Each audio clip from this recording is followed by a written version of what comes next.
Hey everyone. It is 2021. This is my first video in 2021. And this morning I was suddenly looking back at 2020 and thinking, what comics did I like best now that the whole year's over and I look back at it? And I'm just talking about the comics that I picked up week by week throughout the year. You've seen me talk about most of these in my comic book countdowns, giving my little thoughts on them.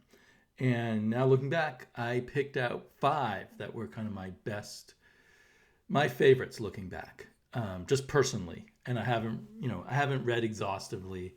I don't try to keep up with everything.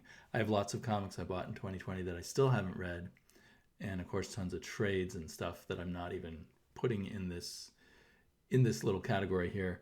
But I will also actually have a ton of also rans of runners up because there were a lot of comics that I liked this year and I wanted to mention them.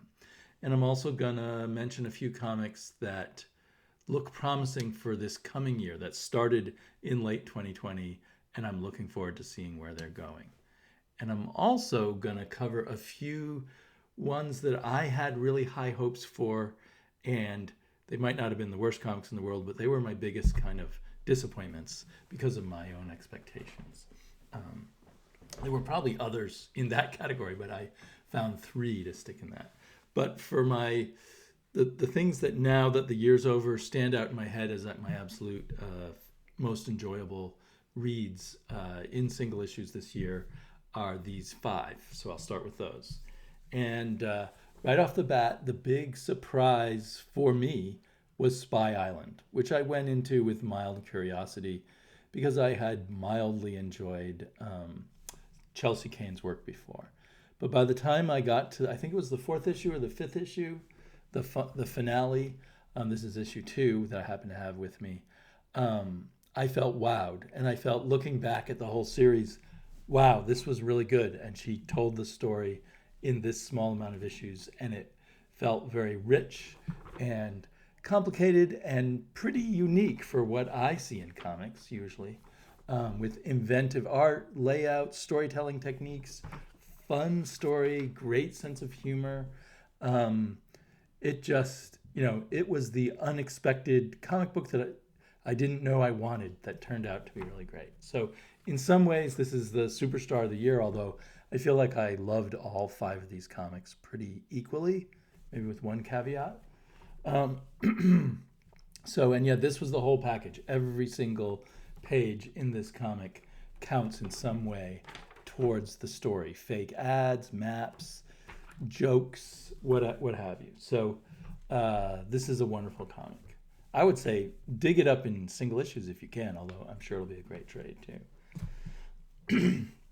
The other sort of always knocking it out of the park home run for me this year was Usagi Jimbo. This is the 10th issue, but I think there were at least 12 issues. There were 12 issues this year. I don't know if it started this past January or what. We might be on issue 14 now, 13 or 14. Anyway, the worst issue of this was still a really good issue, and often this would be my number one issue of the week. And on top of that, we got these recolored Usagi Jimbo early stories. These now with Peach Momoko covers, which aren't bad. But I think I'm a purist, and I always like the actual creator to do the cover. But anyway, these reprints that have been recolored, and I assume that they're not everything from Usagi's past, but some of the cream of the crop. But the style is slightly different. So I'm counting these together. The reprints were almost like just whipped cream on top of the delicious milkshake. And then another big surprise, and one I would never have known about or picked up. I don't think my normal small shop carried it, so I had to search it out. But when I heard other people talking about it, I couldn't resist. A number of people in the community talked about Killlock, and that, I think is this the last issue? That was a very short series also, like Spy Island. Like Spy Island, I didn't know I needed a comic like this, although I knew I liked stories about robots. This is a whole sort of galaxy of robots and a culture and a grim vision of their penal system and some of their religious issues and all kinds of things like that, and kind of artwork that I wouldn't at first think I liked, but it really won me over. It's kind of video game inspired artwork. Is what I would characterize it as. And the artist slash writer Livio Romandelli, I believe, lives in LA and works in the video game industry. I might be wrong. Maybe he works in the film industry, or both. But a really, really cool comic. So that was in the top 5. And then, no surprise probably to people who have been watching my videos all year long, the Immortal Hulk. So often this series hit the mark. We're over 40 issues in now. I can't remember, are we on issue 43 or so? This is one of my favorite covers of the recent issues. And to pull off a run this long, there have been ups and downs, but a real up year for the Immortal Hulk and for Al Ewing and Bennett. Joe Bennett. In fact, in my delving into collecting artwork, Joe Bennett is the only artist that I've collected so far that is a current comic book artist. I've mostly been buying Bronze Age art. that I guess would be a different video talking about what art I've been collecting the past year. But anyway, yeah. Such a cool book. I guess we only have a few issues left because I think, like I said, we're on 43, and they've said they're going 50 issues. Hopefully they'll actually do more if they're this hot. Although I think good things do have endings, and that can be, an issue. Okay, the other, I guess this would be the 4th of the 5, but as I said, all 5 are roughly equal. Ice Cream Man. Always been at the top of my list. The last 2 issues, this issue, which did the Watchmen, I enjoyed a lot, but it seemed a little less on point, I would say, than your average, but the stories vary, so I'll give it that. So I'm not really complaining. But Ice Cream Man is my one caveat, because their very final issue, their Christmas issue, really left kind of a sour taste in my mouth. It was in some ways brilliantly done, but it just was not what I wanted to read at Christmas time. It was about abortion, and I have a number of relatives who are adopted, and I hate to think that option isn't even considered. So anyway, that riled me up a bit. And then another big favorite of mine, it shouldn't be my favorite, but it is American Ronin. I think there's just one more issue to wrap it up. 1 of 5. I think we've had 4 issues. This is number 1. It has your typical slightly in the future where corporations use lots of assassins and are evil and way more powerful than countries, which, could possibly already be true. And our hero's kind of a rogue assassin from one of the American corporations who's been genetically altered and is out to take out the corporation he works with, and so really, for Peter Milligan, a really mainstream kind of script for him, but he still makes it something special, and the artist ACO doing a tremendous job. I've always complained a little bit that it could be a little rougher feeling around the edges on the artwork. I don't remember ACO being quite so slick when I read some cool stories by him at DC. But anyway, still amazing graphics and amazing story. So that's my year. That's the best. For me, subjectively, just what I liked when I look back. And, most of these are ongoing, but some of them, like Ronin, Killlock and Spy Island are over. American Ronin is almost over, and I suppose I could change my mind by the very last issue. I'm hoping, actually, for the series to continue with more minis. Now I want to share just a few comics that I'm most excited for. I can't make up my mind, to put them on my best of list yet, but I'm very excited for them going into 2021. And one of the big ones is We Live, which kind of surprises me with every issue. So it's a little hard to say if it will maintain my love. I'm sure it will maintain the integrity of the writers and artists, who are kind of the same people. But it's the brothers Miranda, and Inaki Miranda, I assume, is doing all the artwork. And it also has great coloring. But every issue kind of surprises me, and it's like, how much longer can they maintain this? Where can the story be going? But so far, it's great. And I think there's been 3 issues out these past 3 months. So let's hope this has a good size run and continues to do really interesting things. So that's one of the most promising comics going into the new year. Another one which I have kind of not a love-hate, but a love scratch my head a little bit relationship with. I really love the concept. I've enjoyed the stories. I've loved some of them. Each issue goes off in kind of its own weird little direction. Is Inkblot, which is created by Emma Kubert, and yes, she is the granddaughter of the famous Joe Kubert, and her co-creator Rusty Glad. They do the art and the plotting together, and then Rusty does the dialogue. And I think that's part of the interestingness of the creativity of this. It's about a magical cat that came out of some magical ink, and there's a whole sort of mythos of, I think, 7 different universes, or a number of different universes, and the cat seems to be able to travel through time and universe and space. So each story is the cat in a different place, but there seems to be an overarching story of the woman who's one of the sort of magical dimensional travelers who kind of created the cat, or accidentally created the cat. And she kind of comes and goes from the narrative. So I'm a little unsure, but I'm really excited to see where Inkblot goes. And I hope it lasts a while, because I just heard a podcast where they're interviewing a comic book store owner, and he used Inkblot as an example of comics that aren't selling, which, made me a little nervous. Hopefully this comic with the names Neil Gaiman and P. Craig Russell on it is selling well. But Norse mythology has had, I'd say the first issue I liked, and then all the issues after that, are they on 4 or 5? Is this the most recent issue? No, they've put out 4 issues. So, and I've loved 2 through 4.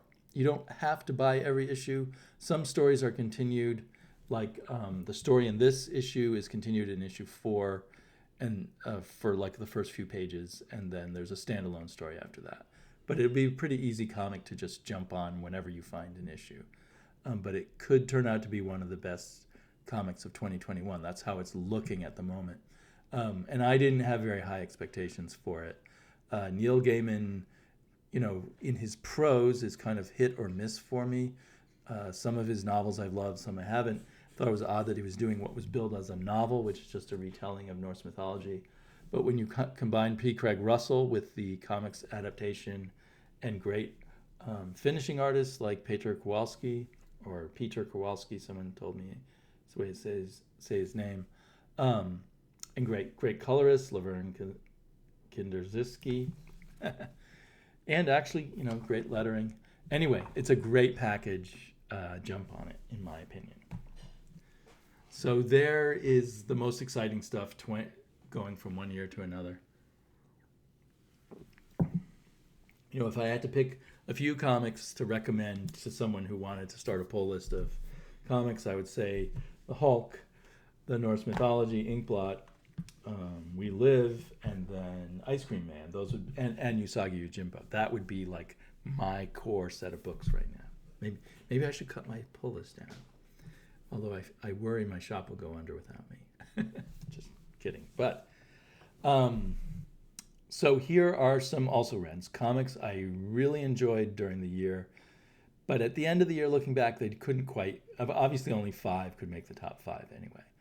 But I for one reason or another, they just had to take a slightly lower place in my reading pantheon. But I loved Hawkman for the past 2 years. It wrapped up in 2020.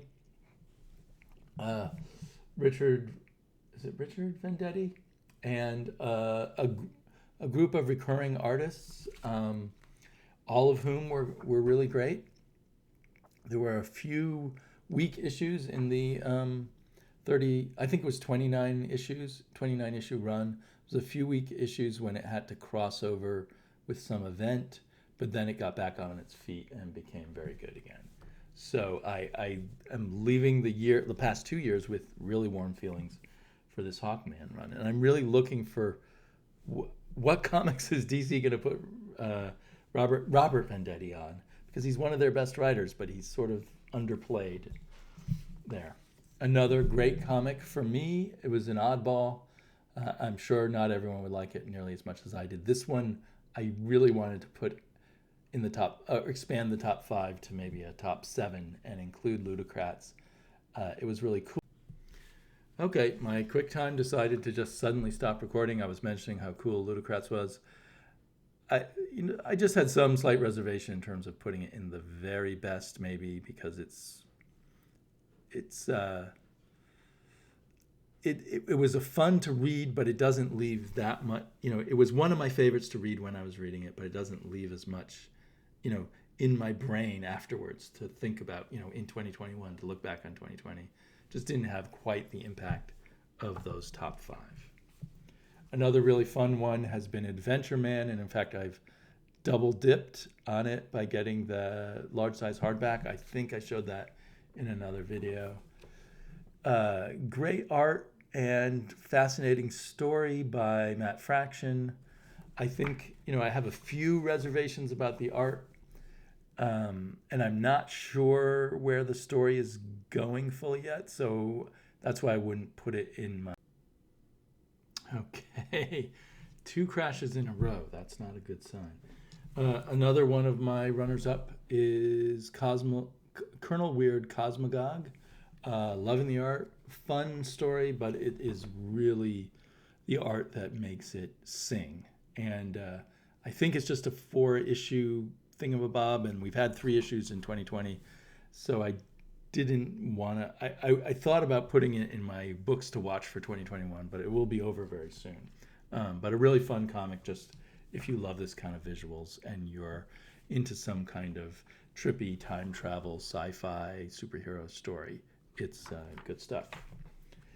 Join the Future was a lot of fun. I'm really rooting for a second miniseries of Join the Future.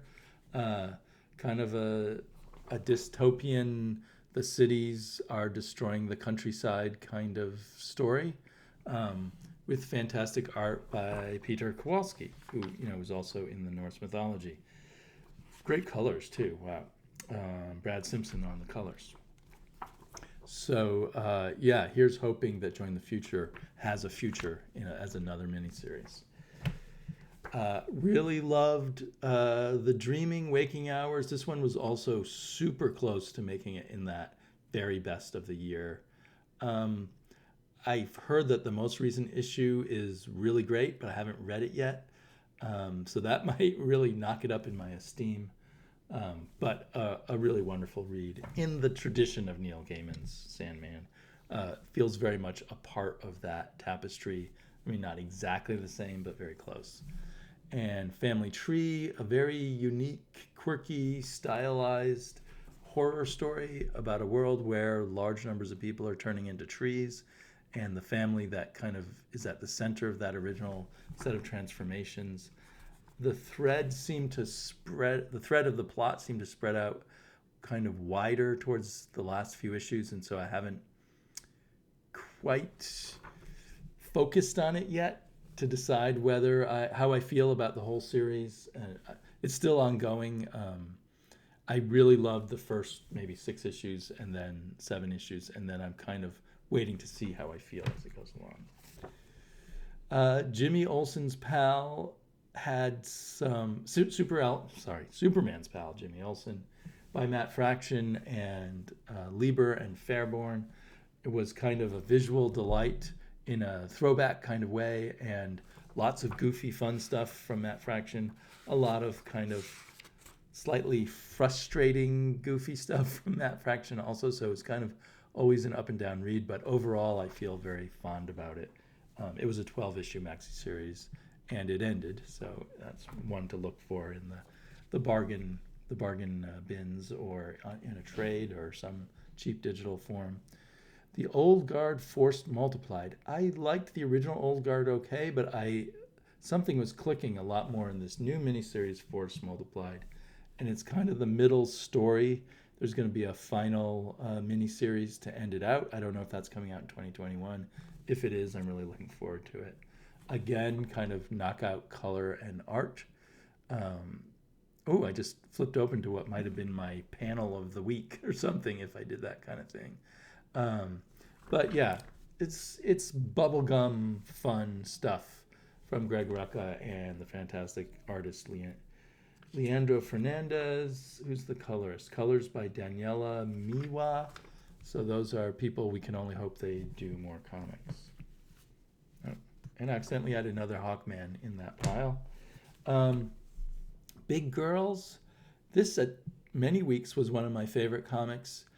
I'm just not sure where it's going now, so that's why it didn't make it into the pile of the most favorite comics. But great art, color, and writing, all by the same guy, Jason Howard.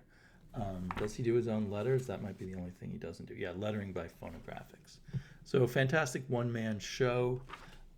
Feels like it should be just a short miniseries, but we'll see what he plans to do. Once and Future. In some issues, I love this. In other issues, I'm a little behind where Kieran Gillen is going. So that's why it made it to sort of the also rans rather than the overall. One of the things he does is he makes references to a lot of myths or legends or folktales, like the Green Pearl, or the Green Knight? And I don't know those stories very well. I might have heard of them a long time ago, and I wish he just gave us a few more bits and pieces about the mythology that he's drawing upon. But otherwise, a great book. Oh, at least the computer program hasn't crashed again. I guess I shouldn't even say that out loud, because it will. Okay, here's some books that one of them was good, but I had overly high expectations. And two of them I had high expectations for, and they were bad. And they're all DC comics, so I don't... And DC is slowly leaving my pull list lately, so I wonder if that indicates as 2020 progressed, we saw the fallout of all the management changes at DC and a lessening of the wonderfulness of that company. Because I do generally, before the end of this past year, I was thinking of them as the higher quality of the big two companies overall, even though there was great stuff in Marvel too, of course, such as the Hulk. But the much hyped and actually for most people very popular Batman 3 Jokers did not meet my expectations. One, my most basic expectation, it was some really cool revelations about the Joker, and it wasn't there. It was kind of, okay, someone has said there's 3 Jokers, so here's my most plain vanilla idea of what the 3 Jokers could be about. It did have some cool revelations about Batman and Joe Chill that were interesting, and some cool stuff about Red Hood. This made him an interesting character. So if they spun out a Red Hood story directly from this 3 Jokers, that could be interesting. And while there's a lot of beauty to the artwork, there was also maybe an overworked feeling to it, or maybe it was the coloring that I didn't like. I think it was the coloring, really. So it's kind of a cool book if you just wanted another Batman story. And Batman is kind of my problem in 2020. I think I just basically got tired of Batman sometime during 2020, near the end of it anyway. And another one that helped me get tired of Batman was Batman's Grave, which I was really excited about at first because it had 2 favorite characters who've done, seminal comics work together on the Wildstorm book, The Authority.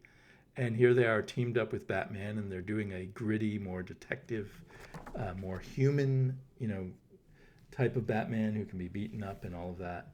And I should have loved it, and it ended as a total belly flop. Not on the art side. The art and color were fantastic. That's what that's what in the end gave me the only pleasure I got out of this book. There were a few issues where I thought it looked like it was going to all click, and then it all fell apart, for me anyway, towards the end. I don't know what's up with Warren Ellis. I know he's gone through a lot of controversy.